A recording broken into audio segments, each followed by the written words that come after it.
The mountain man who was forgotten. The Appalachian who remained unseen for decades, surviving in isolation.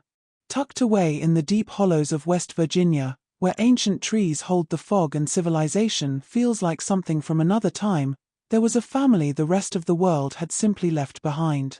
This is the story of the Whitakers of Odd, a bloodline so tangled by generations of intermarriage that their very existence questioned everything we thought we knew about human survival. It was 1978 when word first reached social worker Barbara Chandler about a family living in complete seclusion within the remote Appalachian Mountains.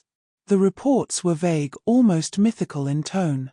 Locals spoke in hushed voices about people who seldom left their land, who communicated through sounds rather than actual words, and whose physical appearance hinted at something deeply wrong over many generations. Barbara had spent 15 years working in rural West Virginia, but nothing had prepared her for what was waiting. The drive to Odd took 3 hours from Charleston, winding through narrow mountain roads where road signs became scarce and cell signals disappeared entirely. The community itself was just scattered homes hidden among thick forests, linked by dirt paths that turned to thick mud every time it rained. Her car struggled up the final hill, wheels slipping against loose gravel, until she reached a clearing where a weathered house stood like a sentinel beneath the grey November sky. The Whitaker home was pieced together from wooden planks and corrugated metal additions built over decades without any real plan. Smoke rose from a crooked chimney, and barking dogs greeted her approach. The air carried wood smoke and decay, a mix that would stay with her forever. On the sagging porch stood a woman in her 60s, her face deeply lined, watching Barbara with eyes full of suspicion, eyes that had seen too many outsiders asking too many questions. "Mrs. Whitaker," Barbara called out, keeping her distance. "I'm Barbara Chandler with County Social Services. Some concerns came in about your family, and I wanted to see if you needed any help." The woman said nothing, just stared. Behind her, movement caught Barbara's eye. A man emerged from the shadows of the doorway, and his appearance was immediately striking. His head was misshapen, larger on one side, and his eyes wouldn't focus together. He made sounds that almost seemed like language but formed no actual words. This was Ray Whitaker, 53 years old, the result of at least 4 generations of uncle-niece and first-cousin unions. Barbara's professional training took over, pushing down the initial shock. She had read about the effects of close family breeding in textbooks, seen photos in medical journals, but facing it in person was something else entirely. The genetic consequences were written across Ray's face and body in ways that spoke of profound biological damage. His movements lacked coordination.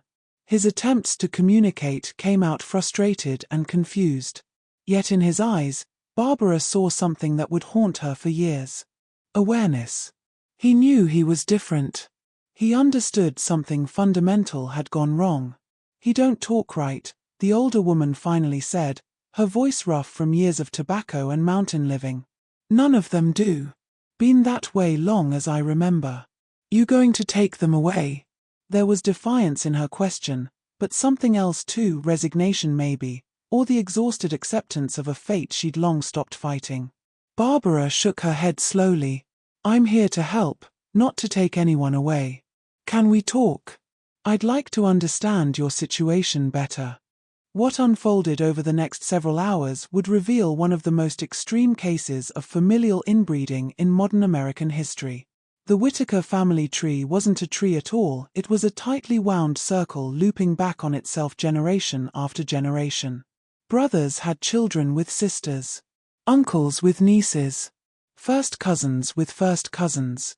It had started innocently enough in the early 1800s when the first Whitakers settled in these remote mountains, isolated by geography and circumstance. The Whitaker genealogy was a nightmare of repeating names and impossible connections. Barbara spent weeks at the county records office piecing together birth certificates, marriage licenses, and census data that painted a picture of systematic genetic catastrophe. It began with Elijah Whitaker, who arrived in what would become Odd, West Virginia, in 1821. He married his first cousin, Sarah Whitaker, a union not uncommon for isolated frontier communities at the time. Their 6 children married within the extended family, and the practice continued with each successive generation. By the 1880s, the family was completely isolated, their gene pool reduced to a handful of individuals passing the same genetic material back and forth like a deadly game. Medical records, when they existed at all, documented a steady increase in cognitive disabilities, physical deformities, and early deaths. The mountains that had once offered the Whitakers freedom had become their prison, trapping them in a cycle of genetic degradation. The family Barbara encountered in 1978 included 12 living members spread across 3 generations, though determining exact relationships was nearly impossible. Ray Whitaker, the man she first met, was simultaneously someone's brother, cousin, and nephew, depending on which line you traced. His sister Laureen, 60 years old, had slightly better cognitive function but walked with a severe limp from untreated hip dysplasia. She could speak in simple sentences, enough to explain the family's daily routine of survival. "We keep to ourselves," Laureen told Barbara during one of their conversations, sitting on the porch as autumn leaves swirled in the cold wind. "Always have. People in town, they look at us funny, call us names, so we stay here. We got the dogs, got the chickens. Ray, he can't do much, but he feeds the animals. Makes him feel useful, you know." The youngest members were the most heartbreaking. 2 children, both under 10, showed severe developmental delays and physical abnormalities, suggesting the genetic damage was accelerating with each generation. The girl, everyone called her Betty, though no official birth certificate existed, had crossed eyes that would never properly align and hands with fused fingers. The boy, Junior, couldn't walk unassisted at age 9 and communicated only through grunts and gestures. Barbara's investigation revealed the children's parents were first cousins who were themselves products of uncle-niece relationships. The genetic loading, the accumulation of harmful recessive traits, had reached a critical point. Medical geneticists Barbara consulted estimated the family's inbreeding coefficient at levels rarely seen outside laboratory animal studies. The children faced shortened life expectancies, chronic health problems, and cognitive limitations that would prevent them from ever living independently. The tragedy extended beyond the obvious physical manifestations. The Whitakers existed in profound social isolation, cut off not just by geography but by the visible markers of their genetic heritage.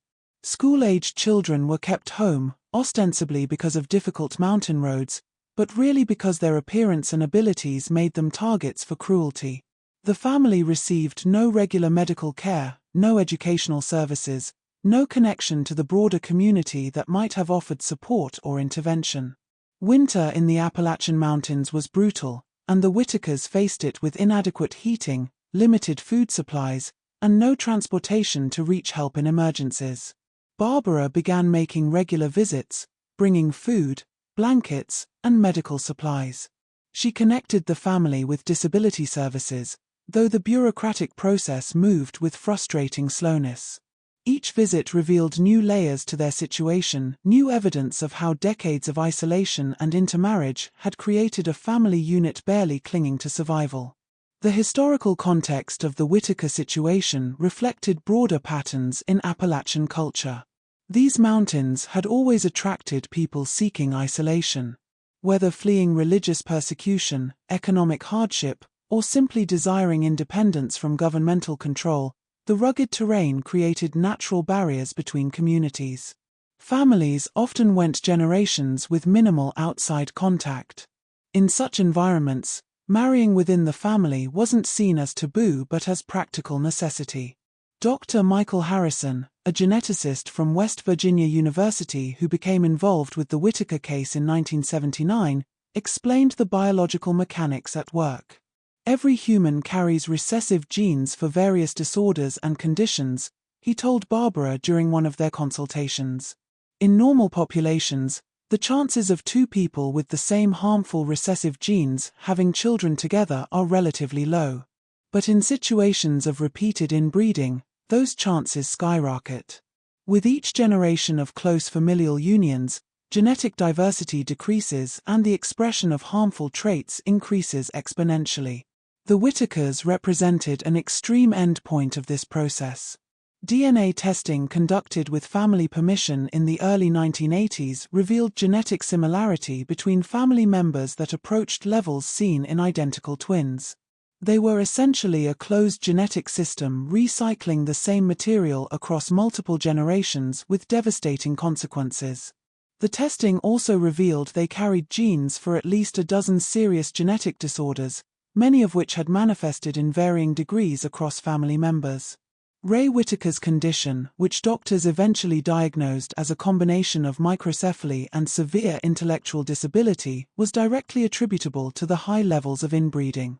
His brain had developed abnormally in utero, and the skull deformities were visible external markers of profound internal damage. Yet Ray, despite his limitations, had developed his own ways of communicating and interacting with his environment. He recognized people, showed emotional responses, and maintained daily routines that gave his life structure and meaning. Laureen, as the most cognitively capable adult, carried the burden of the family's survival. She managed what little money came from disability payments, coordinated their subsistence lifestyle, and made decisions about medical care when emergencies arose. The weight of this responsibility was evident in every conversation. "Sometimes I think about what might have been," she once told Barbara, her weathered face reflecting decades of hardship. "If my parents had married different people. If we'd had a chance to go to school, meet folks from outside. But this is all we know. This is who we are." The community of Odd itself maintained a complicated relationship with the Whitaker family. Some residents felt sympathy and occasionally left supplies at the edge of their property. Others preferred to pretend the family didn't exist, uncomfortable with the reality of what generations of isolation and intermarriage had produced. A few openly hostile individuals blamed the Whitakers for bringing shame to the region, as if the family's genetic situation was somehow a moral failing rather than a biological consequence of circumstance. "Right now, this moment demands something from you." Laureen's words echo through these mountains. "We're still human, no matter what we look like." Type that phrase in the comments if you understand that every person, regardless of circumstance, deserves dignity and recognition. The documentation of the Whitaker family's history revealed patterns extending far beyond a single bloodline.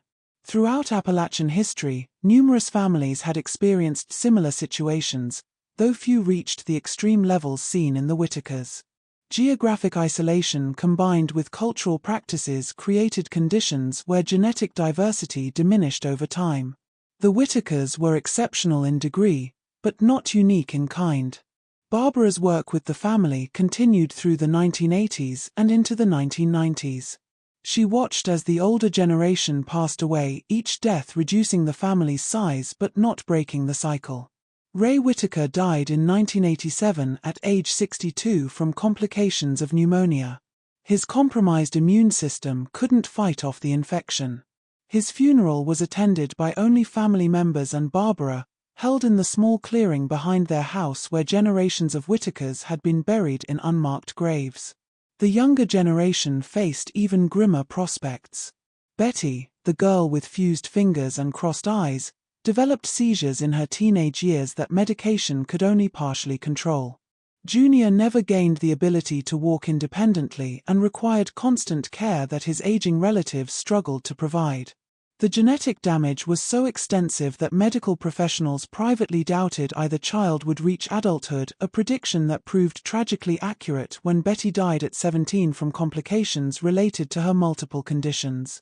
The scientific community studied the Whitaker family with a mixture of professional interest and ethical discomfort. The case offered insights into human genetics that couldn't be obtained through any other means.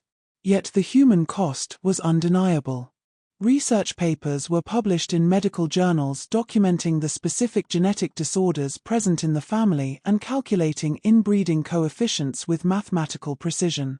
But behind every statistic was a person, a life lived in circumstances they never chose and couldn't escape. Efforts to break the cycle faced enormous obstacles. By the 1990s, the remaining Whitakers were all severely impaired to varying degrees, incapable of independent living or making decisions about their own reproduction. Social services eventually established a more robust support system, including regular medical visits and assistance with daily living activities. But the damage of generations couldn't be undone, only managed. The broader implications of the Whittaker case sparked debates about public health policy in isolated rural communities. Should governments have intervened earlier to prevent such extreme inbreeding? What role should genetic counseling play in communities where family intermarriage is culturally accepted? How do we balance respect for cultural autonomy with protection of vulnerable individuals? These questions had no easy answers, existing in the gray zone between individual rights and collective responsibility. The Appalachian Mountains themselves seemed to hold the family in perpetual twilight. The house where they lived deteriorated further with each passing year, patches layered upon patches, windows covered with plastic sheeting in winter, the porch sagging under the weight of accumulated decades. Yet within those walls, life continued in its own rhythm. The dogs still barked at strangers. The chickens still needed feeding. And the Whittakers persisted, bound together by blood ties so close they had become indistinguishable. By the early 2000s, the Whittaker family had dwindled to just a handful of surviving members. Laureen, now in her 80s, remained the family's anchor, though her own health was failing. The once vibrant woman who had managed the household for decades moved slowly now, her body worn down by years of hardship and the same genetic load she shared with all her relatives. The family's story, once known only to a few social workers and medical professionals, began attracting wider attention as researchers documented it for posterity. The final chapter of the Whittaker saga unfolded against the backdrop of a changing America. The isolation that had defined their existence for nearly 2 centuries was slowly eroding as modern infrastructure reached even the most remote mountain hollows. Road improvements made odd more accessible. Cell phone towers brought communication to areas that had been unreachable for generations. Yet for the Whittakers, these changes came too late to alter the trajectory set in motion long before. Junior, the boy who never learned to walk, died in 2003 at age 24. His death certificate listed multiple causes, a cascade of organ failures traced back to the genetic disorders he inherited. The funeral was small, attended by the few remaining family members and the social workers who had become fixtures in their lives. He was buried in the family plot, another name added to the generations of Whittakers who had lived and died in these mountains, their stories known only to the earth that covered them. The scientific legacy of the Whittaker family contributed to broader understanding of human genetics and the consequences of population bottlenecks. Medical textbooks reference their case when explaining autosomal recessive disorders and inbreeding depression. Geneticists use their family tree as a teaching tool, demonstrating how genetic diversity protects populations from the expression of harmful traits. But the human story, the lived experience of individuals trapped in circumstances beyond their control, often got lost in the clinical language of scientific discourse. Barbara Chandler, now retired, reflected on her decades working with the family. What struck me most wasn't the physical manifestations or the genetic complications, she said in a 2010 interview. It was the humanity that persisted despite everything. They loved each other. They cared for one another. They found joy in small things, a sunny day, a good meal, the companionship of their dogs. Yes, their situation was tragic, but they were never just victims or case studies. They were people. The last surviving Whittakers continued to live in the family home, though now with regular support from social services and medical professionals. The cycle of intermarriage has finally ended not through intervention, but through natural demographic decline. There are no more generations to come. No more children who will inherit the accumulated genetic damage of their ancestors. The Whittaker bloodline in its unique and troubled form is reaching its conclusion. The broader lessons from their story resonate beyond genetics and public health. The Whittakers represent what happens when isolation, whether geographic, social, or cultural, becomes absolute. They demonstrate how quickly genetic diversity can collapse in small populations, and how difficult it is to reverse that collapse once it begins. Their experience reminds us that the freedom and independence celebrated in American frontier mythology came with hidden costs, consequences that might not manifest for generations, but were no less real. The mountains that witnessed the Whitaker family's entire history remain largely unchanged. The same steep slopes, the same dense forests, the same isolated hollows where families carved out lives in defiance of the terrain's challenges. But the human landscape has shifted. The extreme isolation that made the Whitaker situation possible is increasingly rare. Roads connect communities that were once days apart. Modern communication erases distance in ways previous generations couldn't imagine. And genetic knowledge provides tools to prevent the kind of catastrophic inbreeding that defined the Whitaker legacy. If you've watched until now, it's because this story moved you. Leave a comment saying I watched until the end so I can meet you and know who truly appreciates the stories on this channel. And if this story impacted you, if it made you think about the hidden costs of isolation and the importance of genetic diversity, hit that like button. Share this video with others who need to understand that behind every genetic statistic is a human story deserving of recognition and respect. Subscribe to this channel for more untold histories that reveal the complicated truths hidden in America's isolated corners. The Forgotten Mountain Man. The Appalachian who survived decades without being seen. This is their story, told not to sensationalize suffering, but to remember that they existed, that they mattered, and that their experience teaches us something essential about human resilience, the consequences of isolation, and the fundamental importance of connection to the broader human family.